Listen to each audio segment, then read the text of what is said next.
regardons la capacité E1 sur les taux d'évolution et les coefficients multiplicateurs. Voici quelques exercices. Première chose à rappeler, c'est que le coefficient multiplicateur correspondant à une évolution en fonction du taux d'évolution, c'est C égale à 1 plus T.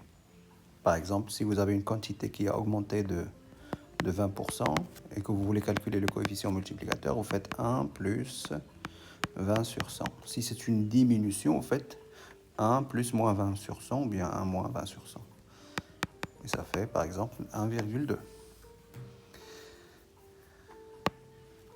Bien. Si le coefficient c'est 1 plus t, le taux, t, c'est c moins 1. Alors regardons ici. Diminuer une valeur de 18% revient à la multiplier par. Donc quel est le coefficient multiplicateur correspondant à ce taux d'évolution? Ici, j'ai le taux qui est égal à moins, attention, moins 18 sur 100. Parce que c'est une diminution.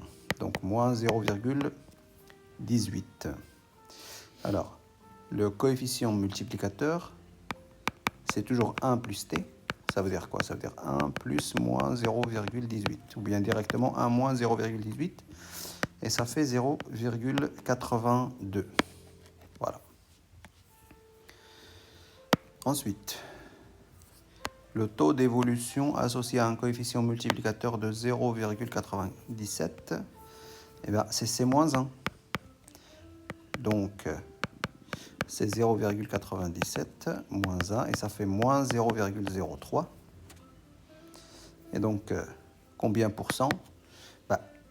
Pour l'écrire sous forme de pourcentage, je multiplie par 100 et ça fait donc moins 3 sur 100 ou bien directement moins 3%.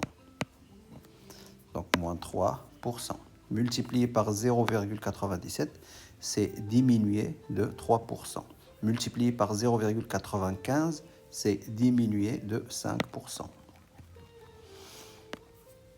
Ensuite, le prix d'un article a baissé. Il est passé de 30 € à 27 €. Donc 30 €, 27 €. J'ai une valeur initiale de 30, une valeur finale de 27, et je veux le coefficient multiplicateur. Cela signifie que le prix a été multiplié par combien? Eh bien, une autre formule qui nous donne le coefficient multiplicateur quand on a les valeurs initiales et finales, c'est la valeur finale V2 sur V1 ou bien VF sur VI, v final sur V initial. Ça fait 27 sur 30. Si je simplifie par 3, ça fait 9 sur 10. Donc, ce qui est égal à 0,9. Augmenter une valeur de 110%. Donc ici, j'ai T qui est égal à 110%. Ça veut dire quoi? Ça veut dire 110 sur 100. En d'autres termes, en écriture décimale, c'est 1,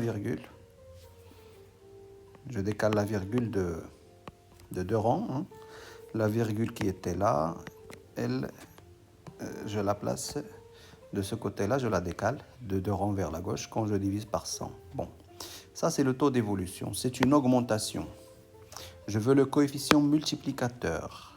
Donc C est égal à quoi?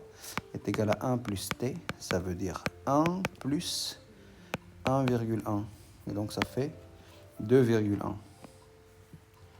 Donc si une quantité augmente de 110%, c'est comme si elle a été multipliée par 2,1. Le taux d'évolution associé à un coefficient multiplicateur de 1,1. Donc, on a dit que T est égal à C moins 1. Comme C est égal à 1 plus T, T est égal à C moins 1. Donc, le coefficient multiplicateur il est de 1,1. Moins 1, ça fait 0,1. Et sous forme de pourcentage, le 0,1, c'est 10 sur 100. Ou bien 10%. Donc, multiplier une quantité par 1,1, ça revient à la multiplier par... augmenter une quantité de 10%, ça revient à la multiplier par 1,1. Le prix d'un article a augmenté, il est passé de 76 à 95. Cela signifie qu'il a été multiplié par valeur finale, V2 sur V1 sur la valeur initiale. Et si je simplifie par 19, ça fait 5 sur 4, parce que 95, c'est 5 fois 19, et 76, c'est 4 fois 19. Et 5 sur 4, c'est 1,25, parce que c'est 4 sur 4 plus 1 sur 4.